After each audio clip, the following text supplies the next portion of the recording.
स्वागत है दोस्तों। आज आप एक ऐसे सच से रूबरू होने जा रहे हैं जिसे सालों से छुपाया गया, इतिहास लिखा गया, लेकिन कुछ नामों को जानबूझकर मिटा दिया गया। उन लोगों को भुला दिया गया जिन्होंने इस दुनिया को बदल डाला, पर वो मंच पर नहीं चढ़े, बल्कि जमीन पर रहकर सेवा करते रहे। यह कहानी है मसीही मिशनरियों की, जिन्होंने दुनिया के कोने कोने तक प्रभु यीशु मसीह का प्रेम पहुंचाया, और साथ में रोशनी, शिक्षा और आशा भी। हमें यही बताया गया कि मिशनरी केवल धर्मांतरण करते हैं, लेकिन क्या आपने कभी इतिहास की गहराई में झांका है? क्या आपको पता है कि भारत में सबसे पहला अस्पताल किसने शुरू किया? सबसे पहला स्कूल किसने चलाया? अनाथों के लिए पहला घर किसने बनाया? यह सब उस समय हुआ जब यहां छुआछूत थी, लड़कियों की पढ़ाई पाप मानी जाती थी और गरीबों को इंसान नहीं समझा जाता था। तब मसीही मिशनरियां आईं। वे आई अपनी जान जोखिम में डालकर, क्योंकि उन्हें यीशु मसीह ने सिखाया था, अपने पड़ोसी से प्रेम करो जैसे तुम स्वयं से करते हो। उन्होंने जात पात को नहीं देखा, सिर्फ इंसानियत देखी। उनके हाथों में बाइबल थी, पर दिल में करुणा थी। उन्होंने अस्पताल खोले जहां रोगियों का इलाज निःशुल्क होता था। उन्होंने स्कूल खोले जहां पहली बार लड़कियों ने किताब छुई। उन्होंने अनाथालय खोले जहां वो बच्चे जिन्हें समाज ने फेंक दिया था, वो पहली बार किसी की गोद में सोए। अंग्रेजों से पहले भारत में शिक्षा केवल कुछ वर्गों तक सीमित थी, पर जब मिशनरियां आईं, उन्होंने सबके लिए दरवाजे खोले। उन्होंने आदिवासियों के लिए उनकी भाषा में किताबें छापी। उन्होंने दलितों को नाम दिया, सम्मान दिया, और सबसे बढ़कर पहचान दी। मध्य प्रदेश के जंगलों में, पूर्वोत्तर के पहाड़ों में, केरल के तटों पर, उत्तर भारत के गांवों में, हर जगह एक मिशनरी की कहानी है। हेनरी मार्टिन, जिन्होंने फारसी और उर्दू में बाइबल का अनुवाद किया ताकि भारत के लोग परमेश्वर का वचन समझ सकें। अलेक्जेंडर डफ्स, जिन्होंने भारत में आधुनिक उच्च शिक्षा की नींव रखी। आइडा स्कडर, जिन्होंने वेल्लोर में क्रिश्चियन मेडिकल कॉलेज शुरू किया, जो आज भी विश्व के सबसे बड़े अस्पतालों में गिना जाता है। एमी कारमाइकल, जिन्होंने मंदिरों में शोषित बच्चियों को बचाया और उनके लिए जीवन भर काम किया। और ये सिर्फ नाम नहीं है, ये मशालें हैं जिनकी रोशनी आज भी जल रही है। क्या आपको पता है कि कई आदिवासी भाषाओं में पहला शब्दकोश किसने बनाया? मिशनरियों ने, क्योंकि उन्हें न सिर्फ बाइबल सुनानी थी, बल्कि लोगों की भाषा, संस्कृति और सम्मान को समझना और अपनाना भी था। उन्होंने कभी भी बलपूर्वक धर्म नहीं फैलाया। उन्होंने सेवा की, रोगी की पट्टी बांधी, अनाथ को खाना दिया, लड़की को कलम थमाई, और यही मसीही मिशन थे। मजहब का प्रचार नहीं, मसीह का प्रेम। भारत की आजादी की लड़ाई में भी कई मसीही शिक्षकों और सेवकों ने गुमनाम सहयोग दिया, क्योंकि उनका मिशन केवल प्रचार नहीं था, बल्कि एक नई सोच का निर्माण था। आज भी देश के कोने कोने में हजारों क्रिश्चियन स्कूल और अस्पताल हैं, जहां सेवा पहले होती है, मजहब बाद में। क्या आपने कभी इनका धन्यवाद किया? क्या किसी ने बताया कि आपके शहर का सबसे पुराना स्कूल एक मिशन स्कूल है? या आपके दादाजी जिन अस्पताल में जन्मे थे, वो किसी मिशनरी ने शुरू किया था? नहीं बताया गया, क्योंकि इस सच्चाई से लोगों की सोच बदल जाती, और शायद राजनीति का एजेंडा भी। इसलिए इस इतिहास को मिटाया गया, छुपाया गया। लेकिन अब यह उजागर होगा। इस वीडियो में हर पन्ना पलटा जाएगा, और अब जब आप जानेंगे तो शायद आप भी कहेंगे, हमें यह पहले क्यों नहीं बताया गया? मीडिया ने हमें क्या सिखाया कि मिशनरी मतलब धर्मांतरण करने वाला। पर क्या किसी ने यह बताया कि एक मिशनरी ने अपनी जान एक कुष्ठ रोगी के लिए दे दी थी? क्या किसी ने यह खबर चलाई कि एक नर्स ने 30 साल तक ऐसे गांव में सेवा की जहां आज भी बिजली नहीं पहुंचे? नहीं, क्योंकि सच बिकता नहीं है, सेंसेशनल झूठ बिकता है। हर बार जब कोई मसीही गरीबों की सेवा करता है, तो उस पर शक किया जाता है, जरूर कुछ मतलब होगा, शायद जबरदस्ती धर्म बदलवा रहा है, कहीं विदेशी फंडिंग तो नहीं। पर क्या कोई यह पूछता है कि तुम ये सब करते क्यों हो? अगर वो ये सवाल पूछे तो जवाब मिलेगा, क्योंकि मसीह ने हमें ऐसा करने को कहा। यीशु ने कहा, जो भूखा है उसे खाना दो, जो प्यासा है उसे पानी दो, जो नग्न है उसे वस्त्र दो, जो बीमार है उसके पास जाओ। यही जीवन शैली बन गई मिशनरियों की। पर इसे समझा नहीं गया, इसे तोड़ा मरोड़ा गया। भारत में ही नहीं, दुनिया भर में ऐसे उदाहरण हैं जहां मसीही सेवकों ने अपने प्राण तक दे दिए। ग्राम स्टेंस उड़ीसा के आदिवासी क्षेत्रों में कुष्ठ रोगियों की सेवा करने वाला एक ऑस्ट्रेलियाई मिशनरी। 30 साल तक उसने ना कोई धर्मांतरण किया, ना किसी को मजबूर किया, बस सेवा करता रहा। लेकिन 1999 में एक रात जब वो अपने 2 छोटे बेटों के साथ सो रहा था तो कुछ कट्टरपंथियों ने उसे जिंदा जला दिया। जी हां, उसकी गाड़ी को चारों तरफ से घेर कर उसमें आग लगा दी गई। वो बाहर भी नहीं निकल सका। तीनों जलकर राख हो गए। और क्या आप जानते हैं उसकी पत्नी ग्लैडिस स्टेंस ने क्या कहा? मैं अपने पति और बच्चों के हत्यारों को माफ करती हूं क्योंकि मसीह ने भी मुझे माफ किया। क्या आप सोच सकते हैं इतनी बड़ी क्षमा, इतना बड़ा प्रेम? यही तो है मसीही आत्मा, सेवा, क्षमा, क्षमा और प्रेम। मिशनरियां केवल भवन नहीं बनाती, वो रिश्ते बनाती हैं। वो ऐसे लोग होते हैं जो चुपचाप रोते हैं दूसरों के दर्द पर और बिना प्रचार के सेवा करते हैं। उनका लक्ष्य धर्म नहीं बल्कि मानवता को ऊपर उठाना होता है। आज भी भारत के उत्तर पूर्वी राज्यों में, मणिपुर, मिजोरम, नागालैंड में मसीही सेवक स्कूल, कॉलेज, अस्पताल और तकनीकी संस्थान चला रहे हैं जहां हजारों युवा आत्मनिर्भर बन रहे हैं। केरल, तमिलनाडु, आंध्र प्रदेश में हजारों हॉस्टल, छात्रवृत्तियां और सामाजिक कार्यक्रम मसीही संस्थाओं द्वारा चलाए जा रहे हैं। लेकिन इनका कोई जिक्र नहीं होता। टीवी पर सिर्फ विवाद आता है। पला मिशनरी ने जबरदस्ती धर्म बदला। कोई ये नहीं दिखाता कि उस गांव में स्कूल किसने बनाया, बांध किसने बनवाया, बांध किसने बनवाया, जल संरक्षण की ट्रेन, क्योंकि यह सच लोगों की सोच को बदल देगा। मिशनरियां कभी चिल्ला चिल्ला कर प्रचार नहीं करती, वो शांति से काम करती हैं, चुपचाप पर गहराई से। हर बच्चा जो पढ़ना सीखता है, हर मरीज जो ठीक होता है, हर महिला जो आत्मनिर्भर बनती है, वो एक सच्चे मिशन का परिणाम होता है। और यही है असली क्रांति, एक चुपचाप बदलती दुनिया। अगर कोई मसीही किसी को गले लगाता है तो वो प्रचार नहीं, प्रेम है। अगर कोई भूखे को रोटी देता है तो वो लालच नहीं, दया है। अगर कोई बीमार को दवा देता है तो वो कोई चाल नहीं बल्कि सेवा है। तो क्या अब वक्त नहीं आ गया कि हम आंखें खोलें? क्या अब हमें वो इतिहास नहीं जानना चाहिए जो आज तक हमसे छुपाया गया? क्या अब हमें उन हाथों को सम्मान नहीं देना चाहिए जो बिना थके सेवा कर रहे हैं? मसीही मिशनरियां कोई प्रचार संस्थान नहीं है, वो प्रेम की प्रयोगशाला है जहां हर दिन कोई ना कोई अपने स्वार्थ को त्याग कर दूसरों के लिए जीना सीखता है। और यही है, जितना भी दंगा हुआ, सबके सब आज तक गिरफ्तार हुए, लेकिन उन पर कोई उंगली नहीं उठाता जो हर दिन समाज में जहर घोलते हैं। बजरंग दल और आरएसएस के कुछ लोग सिर्फ एक एजेंडा लेकर चलते हैं, डराना, धमकाना और धर्म के नाम पर लोगों को बांटना। ये वही लोग हैं जो दूसरों को देशद्रोही कहते हैं पर खुद देश की एकता को तोड़ते हैं। ये लोग दूसरों को राष्ट्रभक्त बनने का सर्टिफिकेट देते हैं लेकिन किसी भूखे को खाना खिलाते हुए कभी नहीं दिखते, किसी अनपढ़ बच्चे को स्कूल ले जाते हुए नहीं दिखते, किसी अस्पताल में मरीज की सेवा करते हुए नहीं दिखते, क्योंकि इनका धर्म सेवा नहीं, सिर्फ सत्ता है। जब दुनिया में शिक्षा की शुरुआत हुई तब मकसद था कि हर बच्चा ज्ञान पाए, हर इंसान सच्चाई को समझे, और इस सच्चाई को सबसे पहले दुनिया को दिखाया बाइबल ने। बाइबल ने कहा प्रेम सबसे बड़ा है। बाइबल ने कहा अंधकार में नहीं, प्रकाश में चलो। बाइबल ने कहा सच्चाई तुम्हें आजाद करेगी। लेकिन ये बातें उन्हें नहीं सुहाती जो लोगों को डराकर जीते हैं, जो शिक्षा का विरोध करते हैं, क्योंकि अगर आम आदमी जाग गया तो इनके झूठे मुखौटे उतर जाएंगे।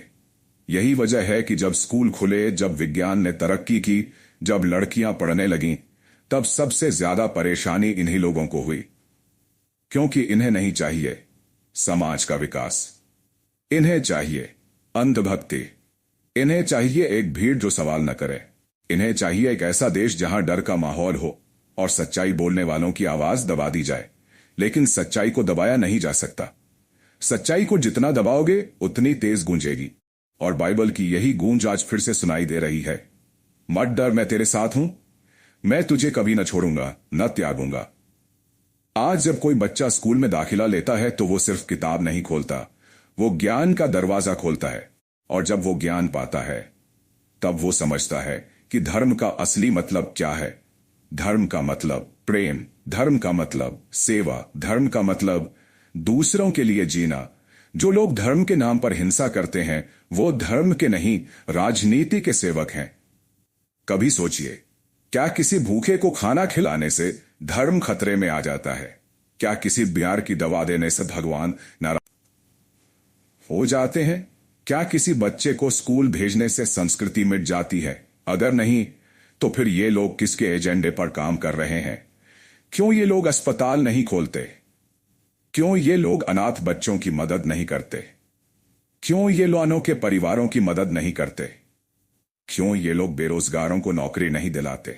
क्योंकि ये लोग सिर्फ भाषण देना जानते हैं, सेवा करना नहीं। इनके हाथ में ढोल है लेकिन दिल में प्रेम नहीं। इनके पास माइक है लेकिन मन में करुणा नहीं। और जो व्यक्ति करुणा नहीं जानता वो कभी धर्म नहीं जान सकता।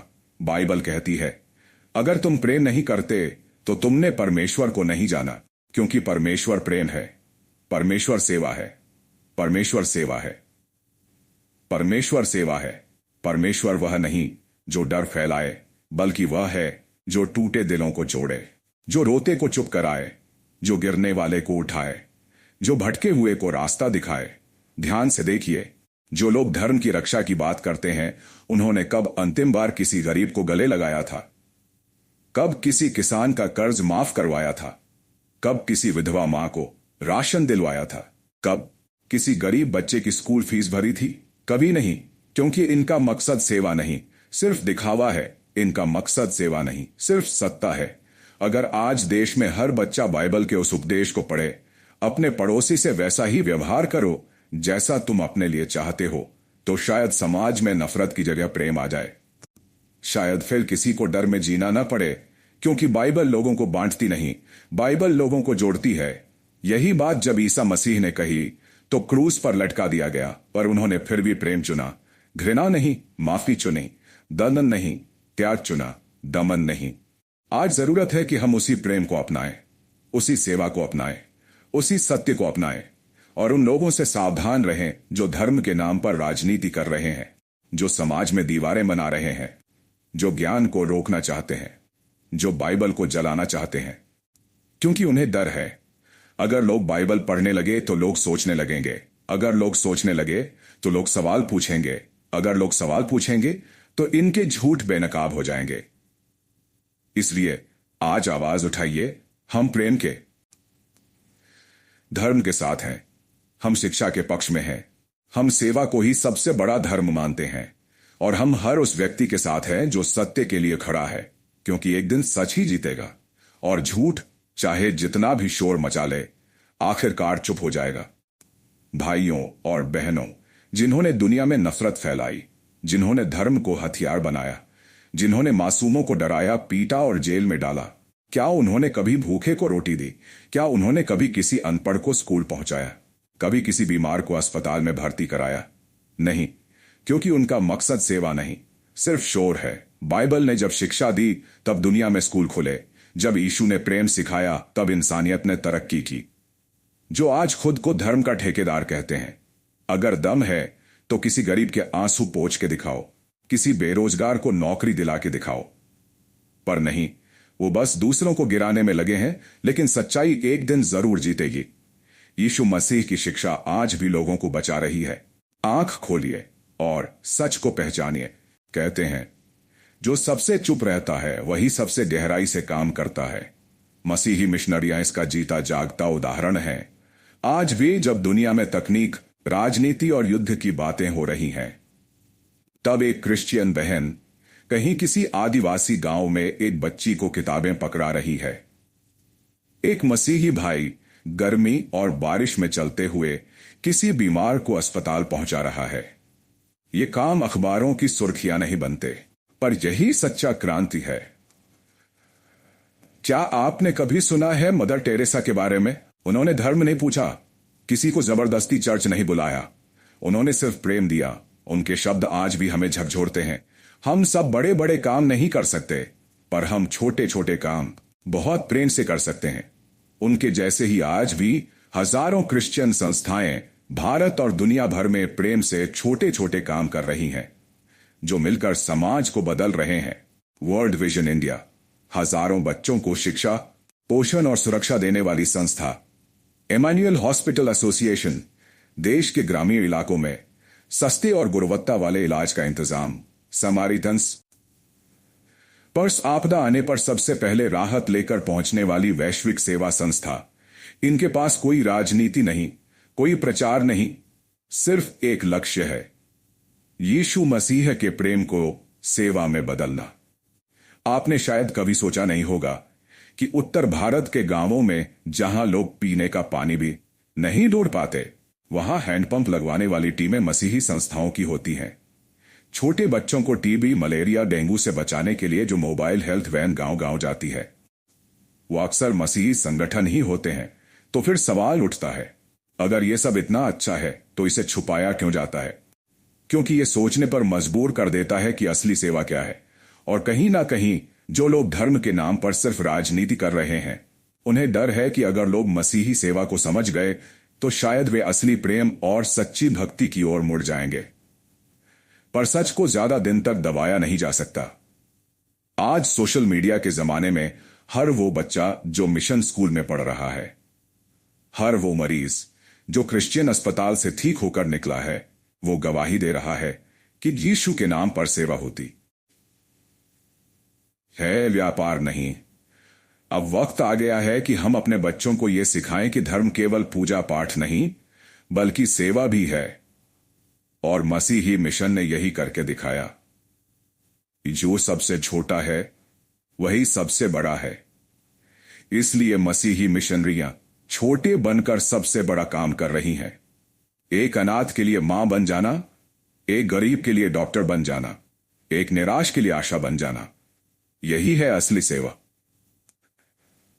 आज भी भारत के हजारों मसीही सेवक अपनी पहचान छुपाकर बस सेवा में लगे हैं।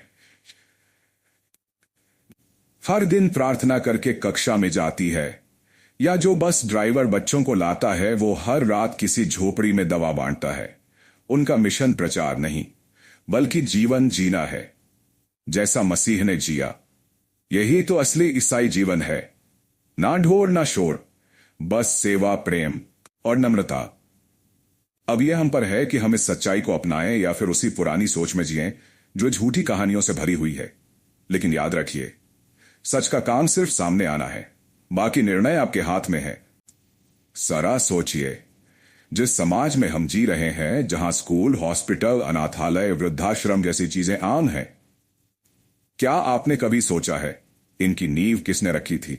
जब पूरी दुनिया जात पात, ऊंच नीच और भेदभाव से भरी थी, तब कुछ ऐसे लोग आए जिन्होंने कहा हर इंसान बराबर है। वो मसीही मिशनरी थे जिन्होंने जंगलों में स्कूल खोले, गरीबों को शिक्षा दी, अछूतों को गले लगाया, बीमारों को बिना भेदभाव इलाज दिया। उन्होंने प्यार से बदला लाया, ना तलवार चलाई, ना डंडा उठाया, सिर्फ बाइबल का संदेश लेकर चले, प्रेम करो अपने पड़ोसी से। आज जिन डॉक्टरों, नर्सों, शिक्षकों और समाज सेवियों की मिसाल दी जाती है, उनकी प्रेरणा यीशु मसीह की सेवा भावना से ही निकली थी। भारत में पहली नर्सिंग स्कूल, पहला महिला कॉलेज, पहली हिंदी प्रिंटिंग प्रेस, सब मसीही मिशनरियों की देन है। तो अब फैसला आपका है, क्या ये सिर्फ धर्म परिवर्तन करने वाले लोग थे, या फिर एक ऐसे बदलाव की शुरुआत करने वाले जिन्होंने दुनिया को इंसानियत सिखाई? अगर आज भी किसी को